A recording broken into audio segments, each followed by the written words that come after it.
आज जो है हम लोग इतिहास स्टार्ट करने वाले हैं और सबसे पहले हम ये समझेंगे कि आखिर ये इतिहास होता क्या है। इतिहास पढ़ रहे हैं तो पहला सवाल क्या उठता है कि इतिहास किसको कहते हैं। क्या है पहला सवाल? इतिहास कहते हैं किसको है। तो देखो इतिहास को अगर तुम ध्यान से समझेगा, इतिहास तो यह दो शब्द से बना है, इति जो रहास से बना है ना, जिसमें इति का मतलब होता है बीता हुआ। इति का मतलब क्या होता है? बीता हुआ। और हास का मतलब कहानी या घटना। ठीक है, तो यानी कहने का मतलब है इतिहास एक ऐसा किताब है, एक ऐसा बुक है जिसमें हम लोग बीते हुए घटनाओं के बारे में पढ़ते हैं। इतिहास क्या है? तो इतिहास एक ऐसा किताब है। कौन सा किताब? तो ये सामाजिक विज्ञान के अंतर्गत आता है। तो हम कह सकते हैं ना, इतिहास सामाजिक विज्ञान का वह भाग है, वह पाठ है जिसमें हम लोग क्या करते हैं? तो बीती हुई घटनाओं का अध्ययन करते हैं। तो सिंपल है कि इतिहास का मतलब क्या हुआ? तो इतिहास यानी सामाजिक विज्ञान का वह भाग। किसका? बताओ। तो सामाजिक विज्ञान का वह भाग, ध्यान दो, सामाजिक विज्ञान का वह भाग जहां हम लोग क्या सीखते हैं? तो जहां हम लोग बीती हुई घटनाओं के बारे में पढ़ते हैं। जहां हम लोग क्या पढ़ते हैं? तो जहां हम लोग बीती हुई घटनाओं के बारे में पढ़ते हैं। बीती हुई घटनाओं के बारे में पढ़ते हैं। ठीक है, बीती हुई घटनाओं के बारे में पढ़ते हैं। तो इतिहास क्या है? सामाजिक विज्ञान का एक ऐसा भाग है जिसमें हम लोग क्या करते हैं? तो जहां हम लोग बीती हुई घटनाओं के बारे में पढ़ते हैं, है कि नहीं? इतिहास वही क्या कहलाता है? तो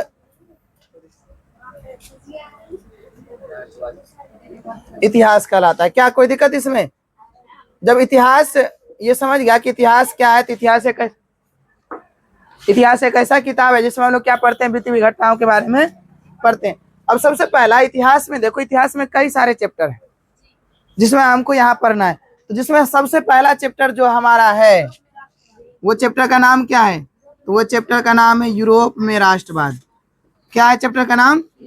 यूरोप में राष्ट्रवाद। अब समझना ध्यान से। अब यहाँ पर अगर तुम देखो तो यहाँ दो चीज है, यूरोप और एक शब्द है राष्ट्रवाद। क्या है? यूरोप और दूसरा शब्द है राष्ट्रवाद। तो पहला जो सवाल उठता है, आखिर ये यूरोप क्या है? यूरोप क्या है? तो याद रखना, यूरोप जो है एक महादेश है और दुनिया में 7 ही महादेश हैं। कई गो महादेश? और महादेश कहते किसको हैं? तो महादेश कहते हैं धरती का एक बड़ा सा भूखंड। धरती का एक बड़ा सा भूखंड को हम क्या कहते हैं? महादेश। जिससे या दूसरा परिभाषा की जिसमें कई सारे देश आते हैं, वही महादेश कहलाते हैं। तो यूरोप क्या है तुम्हारा? बताओ। तो यूरोप एक महादेश है। और महादेश कहते किसको हैं? तो महादेश कहते किसको हैं? तो धरती पर जो है, जो बड़े बड़े भूखंड हैं, बड़े बड़े जो प्लेट हैं, उसी एक प्लेट में, मतलब वही सब प्लेट को हम महादेश कहते हैं, जिसमें कई सारे देश आ जाते हैं, कि नहीं? कई सारे देश मिलकर के बनते हैं। तो महादेश क्या है? तो महादेश कहते हैं धरती का बड़ा सा भूखंड, है कि नहीं? धरती का बड़ा सा भूखंड या भाग, जिसमें क्या होता है? तो जिसमें कई सारे देश आते हैं, जिसमें कई देश आते हैं या कई देश मिले होते हैं, कि नहीं? तो धरती का एक बड़ा सा भूखंड या भाग जिसमें कई देश आते हैं, क्या कहलाता है? महादेश कहलाता है। और हम तुमको बताएं कि टोटल जो है अभी दुनिया में, पूरे पृथ्वी पर 7 ही बड़े भूखंड हैं, 7 ही महादेश है। कितने महादेश हैं? और 7 महादेश है। यानी धरती को अगर तुम देखेगा गौर से, तो ये जो धरती, यानी अगर मान ली इसको पृथ्वी मान ली है, अगर इसको पृथ्वी मान लिया जाए तो पृथ्वी में 7 को बड़े बड़े भूखंड है। जिससे पहला तुम देखो, इधर से उत्तरी अमेरिका शुरू हो जाता है, फिर यहाँ से दक्षिण अमेरिका, इस तरह से। तो यानी 7 को बड़े भूखंड है। कितने बड़े भूखंड है? 7 बड़े भूखंड है। और वही 7 बड़े भूखंड क्या कहलाते हैं? महादेश। तो दुनिया में या पृथ्वी पर कितने, अगर क्वेश्चन पूछेगा दुनिया में या पृथ्वी पर कितने महादेश है, तो याद रखना पृथ्वी पर कुल 7 महादेश हैं। कितने महादेश हैं? 7 महादेश हैं। 7 महादेश हैं। उसके अलावा देखो 7 को महादेश तो है बे क्या, और उस महादेश के बीच में जहां जहां जगह है, वहां वहां पानी है। वहां वहां क्या है? पानी है। और वो पानी का जो बड़ा भाग है वो कहलाता है महासागर। वो क्या कहलाता है? महासागर। तो 7 गो तो महादेश है, लेकिन 5 गो महासागर है। अब ये 7 गो महादेश कौन कौन है? तो देखो हम नाम लिखते हैं। सबसे पहला नंबर पे आता है एशिया। सबसे पहला नंबर पे कौन आता है? एशिया। दूसरा पे आता है यूरोप। पहला हो गया एशिया, दूसरा हो गया यूरोप, तीसरा हो गया उत्तरी अमेरिका, उत्तरी अमेरिका, और चौथा है तुम्हारा दक्षिणी अमेरिका, दक्षिणी अमेरिका, और पांचवा जो है, पांचवा है अफ्रीका, अफ्रीका। छठा है तुम्हारा अंटार्कटिका, अंटार्कटिका, और 7वां और लास्ट है ऑस्ट्रेलिया। तो याद रखना, यहाँ देखो, लेकिन एक बात है कि ऑस्ट्रेलिया जो है, ध्यान देना, ऑस्ट्रेलिया एक देश का नाम है और वो आता है ओशिनिया, लेकिन नाम चूंकि उसी का चल गया है, मतलब ओशिनिया महादेश में ऑस्ट्रेलिया बड़ा देश है, तो ऑस्ट्रेलिया के नाम पर नाम लिखते हैं, लेकिन इसका नाम है ओशिनिया। क्या नाम है? ओशिनिया। ये 7 गो बड़े बड़े महादेश हैं, 7 गो बड़े बड़े महादेश है, जिसमें कई सारे देश आते हैं।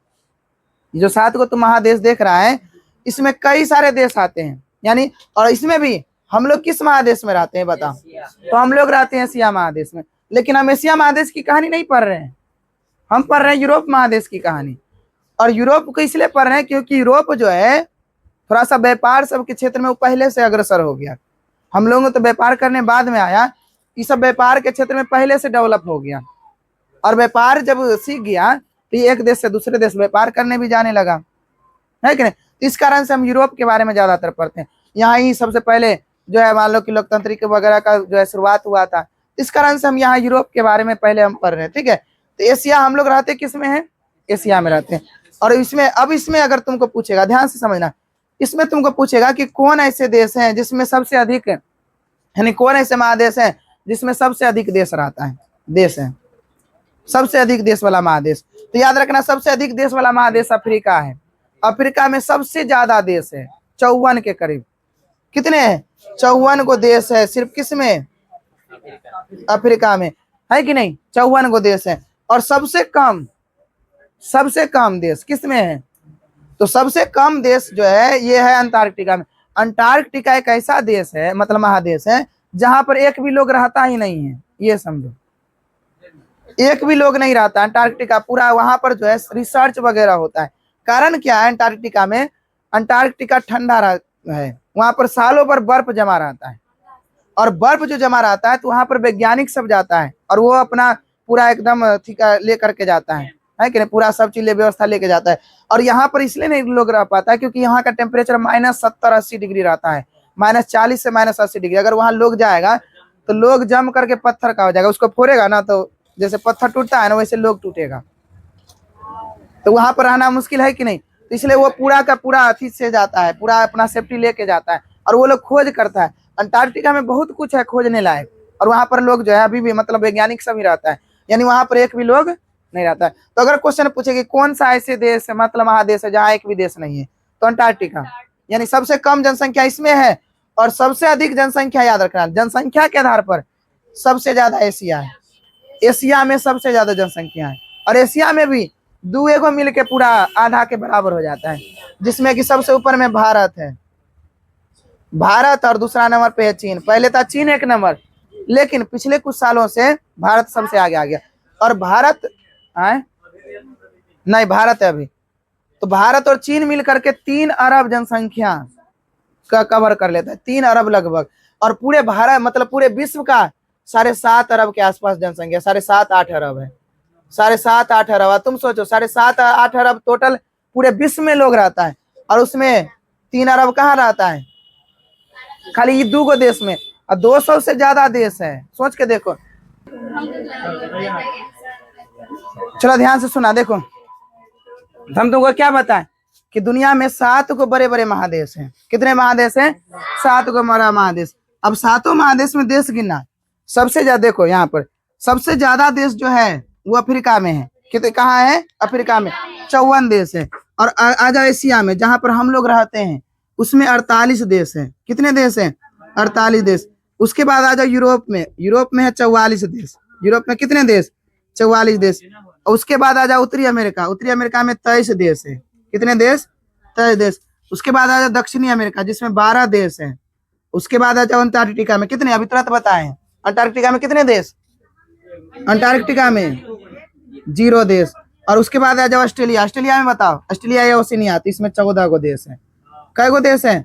14 गो। तब गिनती कर लो कै गो देश पड़ता है।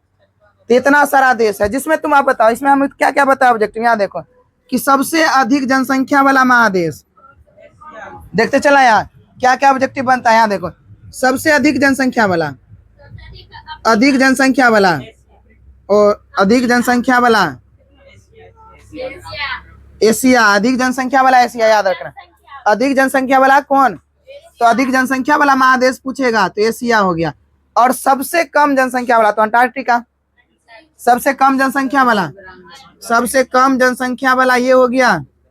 सबसे कम जनसंख्या वाला प्लस सबसे कम जनसंख्या वाला प्लस कम देश वाला है कि नहीं, जहां देश है ही नहीं, सबसे कम देश वाला भी कौन होगा? यही ना हो जाएगा अंटार्कटिका। और सबसे अधिक देश वाला अगर पूछेगा तो सबसे अधिक देश किस में है? तो अधिक देश, सबसे अधिक देश अफ्रीका में है कि नहीं। क्या कोई दिक्कत समझ में आया कि नहीं? पूछेगा कौन ऐसा महादेश, मतलब महादेश है जहाँ एक भी लोग नहीं रहता है, एक भी देश नहीं है, तो है अंटार्कटिका। क्यों नहीं रहता है? कारण क्या, वहां सालों भर क्या रहता है? सालों भर बर्फ जमा रहता है कि नहीं, सालों भर बर्फ जमा रहता है। वहां का टेम्परेचर माइनस में होता है, वहां पर लोगों का रहने लायक जगह ही नहीं। वहां पर एक चीज खास पाया जाता है, खास पक्षी, सुना होगा पेंगुइन के बारे में, है कि नहीं, पेंगुइन सब पाया जाता है। और देखा समय वीडियो समय देखा भी होगा पेंगुइन, है कि नहीं, तो पेंगुइन पाया जाता है ये सब में। तो ये समझ गया क्या, कोई दिक्कत इसमें?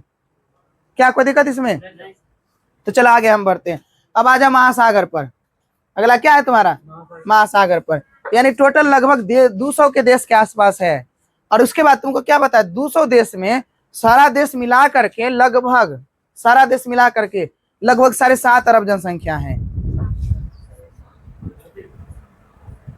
पूरे धरती पर। कितना? तो पूरे धरती पर लगभग 7.5 से 8 अरब, कितना? 7.5 से 8 अरब जनसंख्या है, जिसमें अकेले 2 देश मिल करके, अकेले 2 देश कौन? तो अकेले तुम सोचो चीन पहला, सबसे पहला भारत प्लस चीन मिलकर के 3 अरब का करीब पुरा देता है। कितना? 3 अरब पुरा देता है। सोचो कि लगभग आधा तो यही दोनों पुरा दिया, आधा कौन दोनों? तो यही दोनों। बाकी जो उधर जितना देश बच गया टोटल कितना गिना है, कितना पूरा? 192 देश पूरा। 192 देश में तुम सोचो 2 देश बराबर उधर कर लो, है कि नहीं, 2 देश आओ लगभग में 192 देश। यानी सोचो कि भारी है कि नहीं पूरा पर। तो जनसंख्या के मामले में इतना आके तब ना भारत की जनसंख्या जो है इतना तेज रफ्तार में बढ़ रहा है कि वो कुछ ही समय में जो है आगे आ गया, सबसे आ गया कि नहीं। जब ये हो गया तब उसके बाद अगला हम जो चलते हैं, ये तो हो गया महादेश की बात। अब आते हैं महासागर की बात। अब हम क्या बताएं, 7 गो तो महादेश है। 7 महादेश में जहां जहां धरती के बीच में जहां जहां खाली है वहां वहां पानी पाया जाता है, जल पाया जाता है। और वही जल जो है, जल का जो भाग है, बड़ा सा भूभाग, वही क्या कहलाता है बताओ? वही क्या कहलाता है? जल का बड़ा भूभाग क्या कहलाता है? तो याद रखना महासागर कहलाता है। क्या कहलाता है? महासागर। तो क्वेश्चन पूछेगा कितने महासागर हैं, तो टोटल 4 गो है, लेकिन 5 गो की गिनती अरब सागर लगा 5 गो है टोटल। तो याद रखना, अब अगर कुछ क्वेश्चन पूछेगा महासागर, महासागर किसको कहेंगे? महासागर है कि नहीं, किसको कहेंगे? तो धरती का बड़ा सा जल वाला खंड, है कि नहीं, यानी जल का भाग, धरती का बड़ा सा जो जल वाला भाग है उसी को हम क्या कहते हैं? महासागर। तो कहेंगे ना, तो यानी जल का बड़ा सा भाग क्या कहलाएगा? जहां जल ही जल हो, चारों तरफ क्या हो? जल ही जल हो, तो वह क्या कहलाएगा? जल सा बड़ा सा भाग जो है महासागर कहलाएगा। और टोटल कितने महासागर हैं? कितने महासागर है टोटल? तो याद रखना टोटल मुख्य रूप से 5 गो है। कितने महासागर है? तो महासागर की संख्या जो है, महासागर की संख्या 5 है। महासागर कितने हैं? 5 महासागर है। 5 महासागर का देखो हम नाम लिखते हैं। सबसे पहला आ जाओ प्रशांत महासागर। सबसे पहला कौन है? प्रशांत महासागर। तो पहला नंबर पे आ गया प्रशांत महासागर। दूसरा नंबर पर आ जाओ हिंद महासागर। दूसरा नंबर पे कौन सा है? तो दूसरा है हिंद महासागर। और तीसरे नंबर पर आ जाओ, तो तीसरा नंबर पे है तुम्हारा प्रशांत हो गया, हिंद महासागर हो गया, आर्कटिक महासागर, आर्कटिक महासागर, आर्कटिक महासागर। और चौथा नंबर पे आ जाओ तो अटलांटिक महासागर, अटलांटिक महासागर। कौन सा? अटलांटिक महासागर। और पांचवा नंबर पे आ जा तो पांचवा अरब सागर, अरब सागर है कि नहीं। कहीं कहीं पांचवा नंबर पे दक्षिणी सागर का भी नाम देता है। तो कोई भी मिला के, लेकिन ये चार गो तो मेन है, ये चार गो ऊपर वाला चारों। और जिसमें अब क्वेश्चन यहाँ से ये पूछता है कि कौन ऐसा देश है जिसके नाम पर महासागर का नाम है? कौन सा एकमात्र एगो देश है जिसके नाम पर महासागर है? कौन ऐसा देश है? किसके नाम पर है? किसके नाम पर है? तो याद रखना, एकमात्र ऐसा महासागर हिंद महासागर है। और वो देश भी हम लोग का देश, भारत देश। तो भारत देश जो है, यानी हिंदुस्तान या भारत को, है कि नहीं, तो भारत के नाम पर या हिंदुस्तान के नाम पर जो है एक महासागर का भी नाम है हिंद महासागर। और दूसरा कोई भी देश के नाम पर महासागर नहीं है। कौन ऐसे महासागर है? हिंद महासागर। और दूसरा है कोई? तो दूसरा कोई भी नहीं है। क्या कोई दिक्कत इसमें? ये समझ गया कि नहीं? तो चलो अब चैप्टर पर चलते हैं।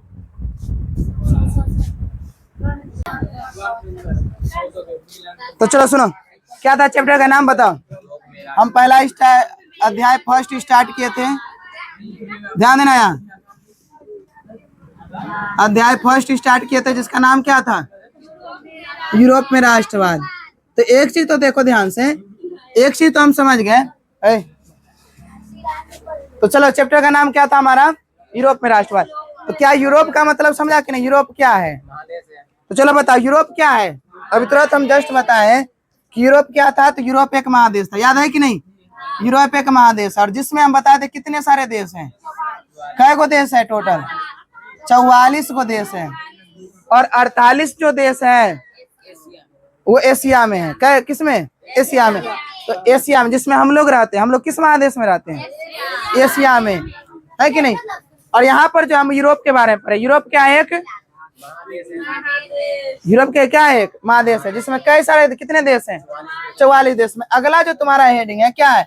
यूरोप में राष्ट्रवाद। सुना ध्यान से। अब राष्ट्रवाद कहते हैं किसको है ये बताओ। तो ध्यान देना, राष्ट्रवाद अगर शब्द तुम देखो तो सिंपल शब्द है राष्ट्रवाद, राष्ट्रवाद। अब यहाँ पर तुम देखो तो ये दो चीज से मिलके बना है, राष्ट्र प्लस वाद।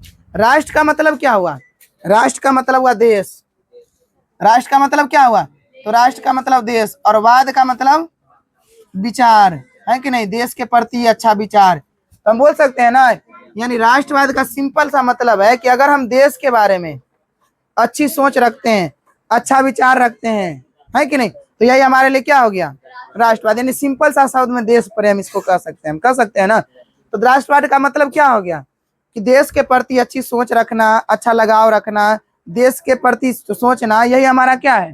राष्ट्रवाद। तो क्या हो गया राष्ट्रवाद का मतलब? है कि नहीं। अगर इसका शाब्दिक अर्थ देखा गया, ध्यान से समझना, तो राष्ट्रवाद का शाब्दिक अर्थ है, ध्यान दो, राष्ट्रवाद का शाब्दिक अर्थ राष्ट्रीय चेतना का उदय होता है। राष्ट्रवाद का शाब्दिक अर्थ क्या होता है? तो याद रखना, राष्ट्रवाद का शाब्दिक अर्थ है राष्ट्रीय चेतना, राष्ट्रीय चेतना, राष्ट्रीय चेतना का उदय।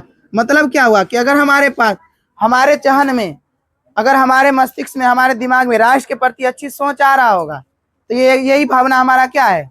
राष्ट्रवाद है। और इसका परिभाषा लिखेंगे तो राष्ट्र के प्रति अच्छी सोच रखना, राष्ट्र के प्रति अच्छी सोच,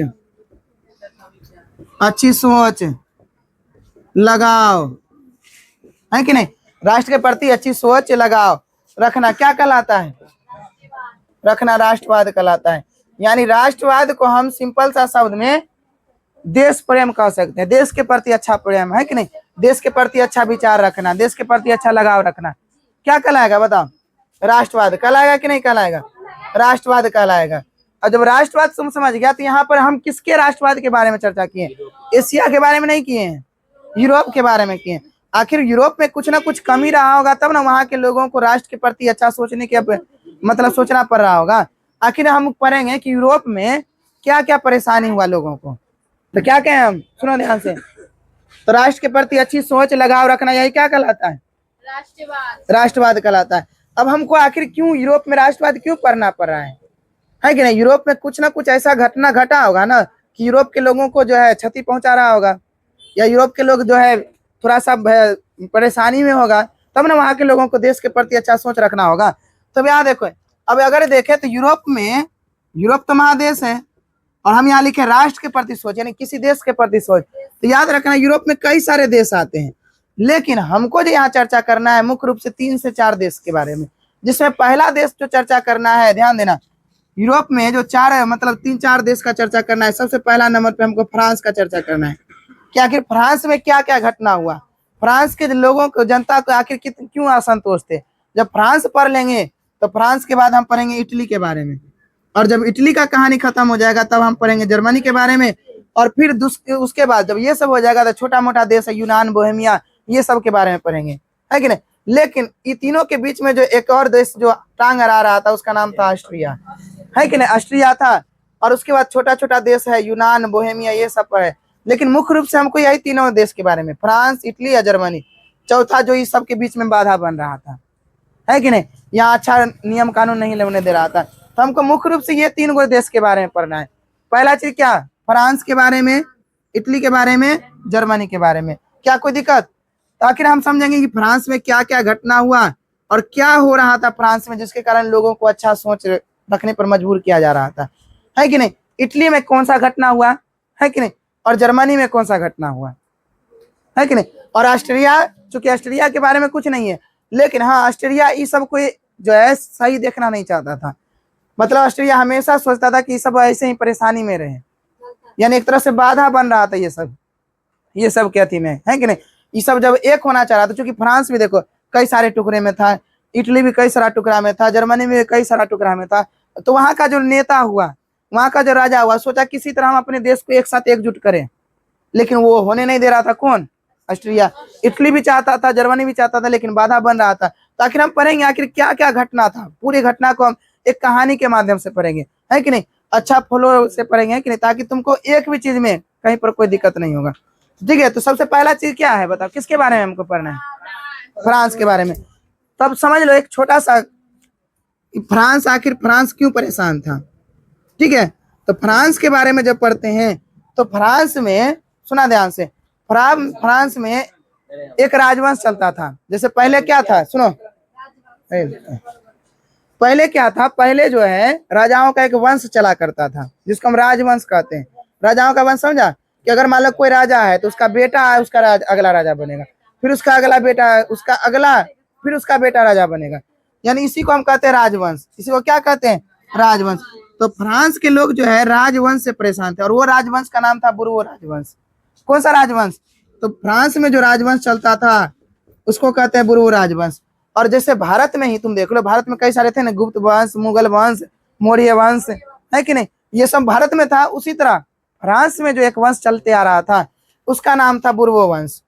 कौन सा वंश था? बुर्बो वंश।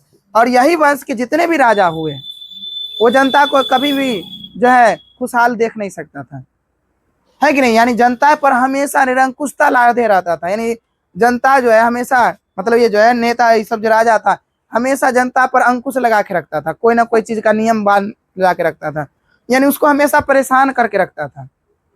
तो लोगों को क्या चाहिए? उसको आजादी चाहिए ना। तो आजादी चाहिए तो किससे आजादी चाहिए? इन्हीं राजाओं से। किससे? इन्हीं राजाओं से। तो हम एक एक करके पढ़ेंगे कि आखिर कौन राजा आया और कौन किसने क्या क्या किया। क्या कोई दिक्कत? स्टार्ट किया जाए।